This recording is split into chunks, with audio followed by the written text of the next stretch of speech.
विद्यार्थी आणि पालकांनो नमस्कार. मी प्राचार्य डॉक्टर हरीश कुलकर्णी बोलतो. काल विद्यापीठाच्या कुलगुरूंसमवेत विद्यापीठातल्या कार्यक्षेत्रातल्या सर्व प्राचार्यांची ऑनलाईन मीटिंग झाली.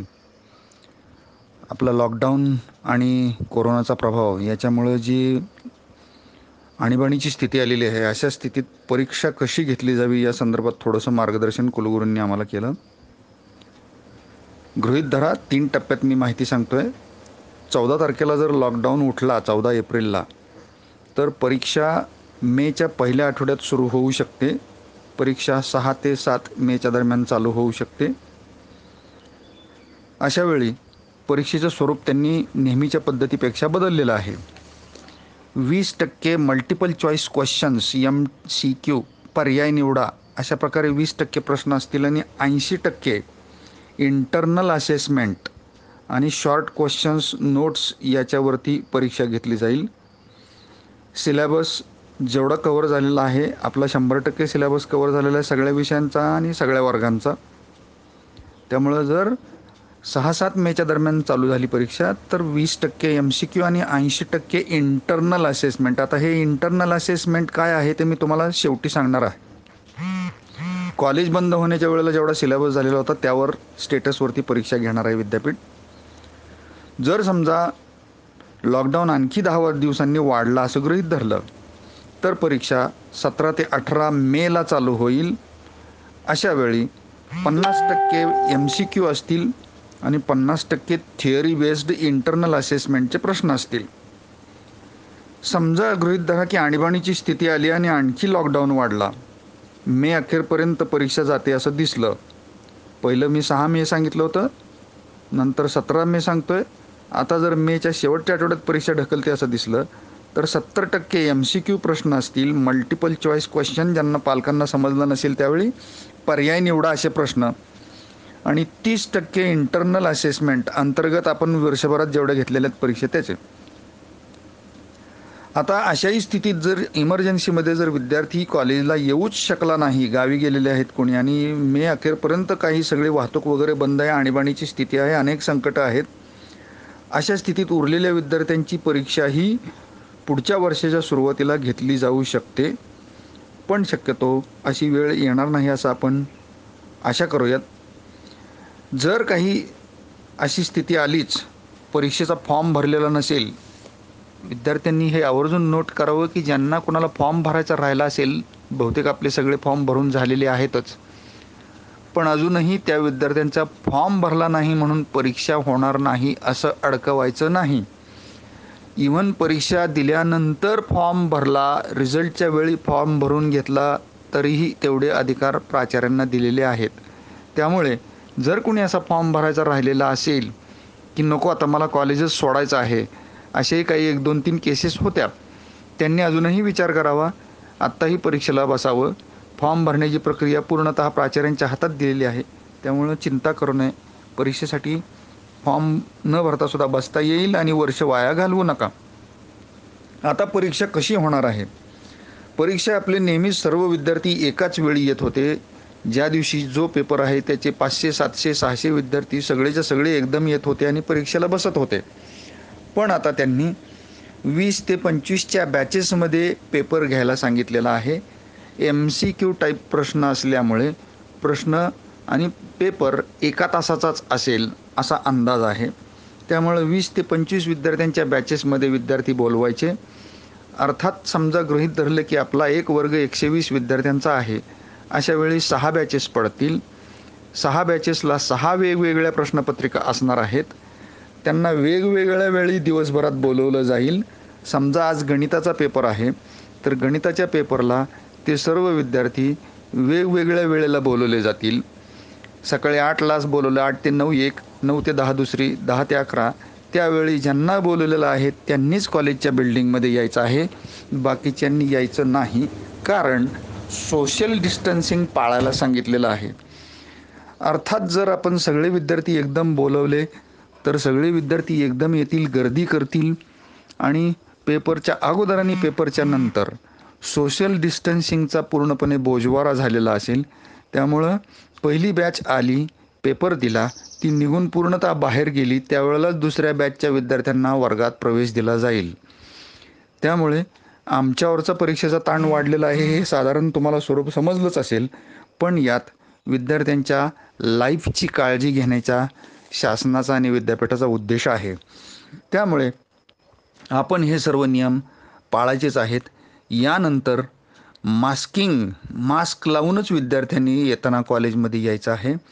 शिवाय पुढे आणखी कॉलेज पुढचं वर्ष चालू झाल्यानंतरसुद्धा ती मास्किंगची प्रक्रिया सातत्यानं चालू ठेवायची आहे, जोपर्यंत आपल्याला आदेश येत नाहीत तोपर्यंत. कारण एखादा विद्यार्थी म्हणा किंवा कॅम्पसमधला कोणीही एखादा इसम हा कॅरियर असू शकतो, हिडन असू शकतो, त्याच्यामार्फत आणखी प्रसार होण्याची रोगाची शक्यता असते. त्यामुळं ऑगस्टपर्यंत किंवा सप्टेंबरपर्यंत मास्किंग हा प्रकार चालेल असं दिसतंय. शाळा, कॉलेज आणि सिनेमागृहे इथं जास्त गर्दी असते, एकमेकाला संपर्कात चिकटून बसलेले असतात व्यक्ती, त्यामुळं तिथून प्रसार जास्त होण्याची शक्यता आहे. आणि म्हणूनच शाळा, कॉलेज, सिनेमागृह किंवा सभागृह अशा ठिकाणी जास्त फोकस आहे आणि तिथं आपल्याला मास्क हा प्रकार पाळावाच लागेल. आता मी तुम्हाला सांगितलेलं होतं की असेसमेंट हा प्रकार, अशा प्रकारची काही संकेत अगोदरच मिळत होते की अशी परीक्षा घेतली जाण्याची शक्यता आहे. त्यामुळे मी माझ्या सहकारी स्टाफना सगळ्यांना याची 15 दिवसापूर्वीच कल्पना दिलेली होती. त्यांनी तुम्हाला होम असाइनमेंट्स, क्वेश्चन पेपर सोडवणं अशी कामं अगोदरच दिलेली आहेत. विद्यार्थी मित्र आणि पालकांनी सिरियसली लक्षात घ्या की ज्यांनी कोणी हे दिलेली कामं पूर्ण केली नसतील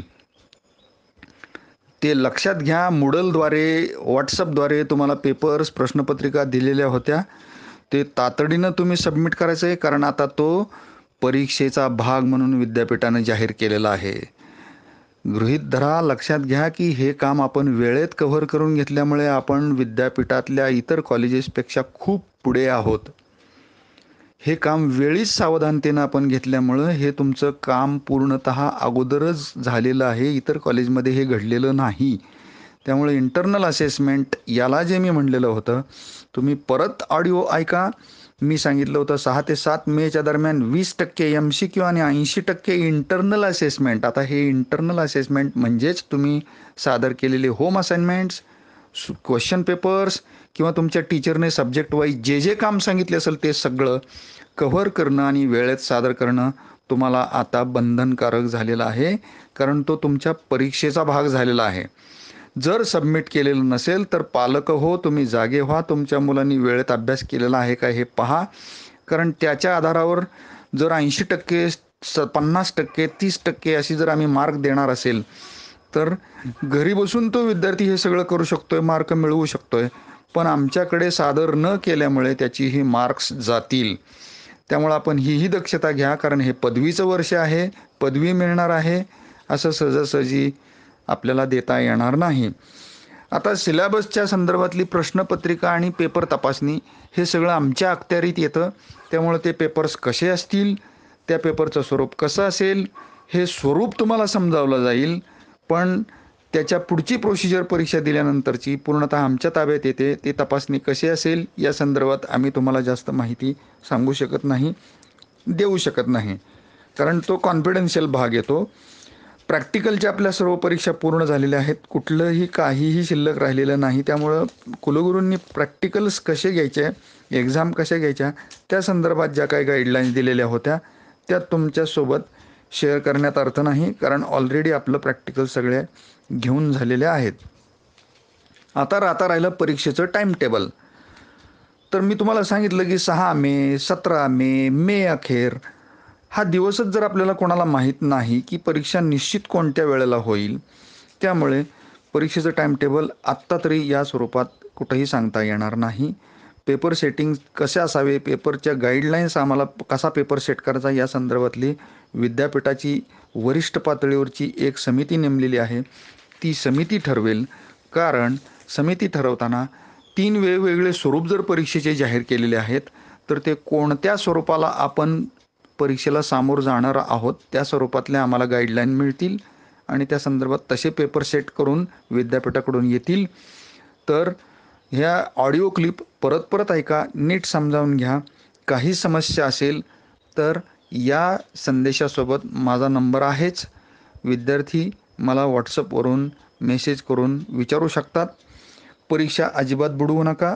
खूप चांगली संधी आहे. जरा थोडंसं परीक्षेचं स्वरूप डायल्यूट केलेलं आहे, त्यामुळं आपापलं पर्सेंटेज व्यवस्थित सुधारून घ्या. पण परीक्षा होणारच.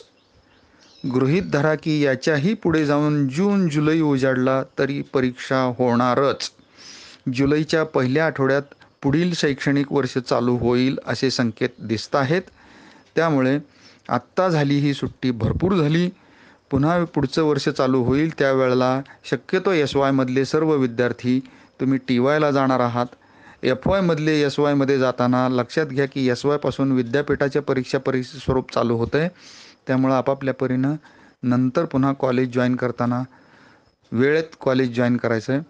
सर्व विद्यार्थ्यांना माझी एक रिक्वेस्ट आहे की स्वतःच्या आरोग्याची काळजी घ्या आणि आपल्यासोबत आपल्या संपूर्ण कुटुंबाचीही काळजी घ्या. कोरोना रोगापासून आपण स्वतःचं संरक्षण करा आणि कुटुंबाला दक्ष राहताहेत याची काळजी घ्या. तुम्ही कॅम्पसमध्ये हसत खेळत आलेला आहात हे पाहणं मला खूप आवडेल. त्यामुळं आरोग्याची काळजी सगळ्यात मोठी आणि महत्त्वाची आहे. Life value is important. धन्यवाद.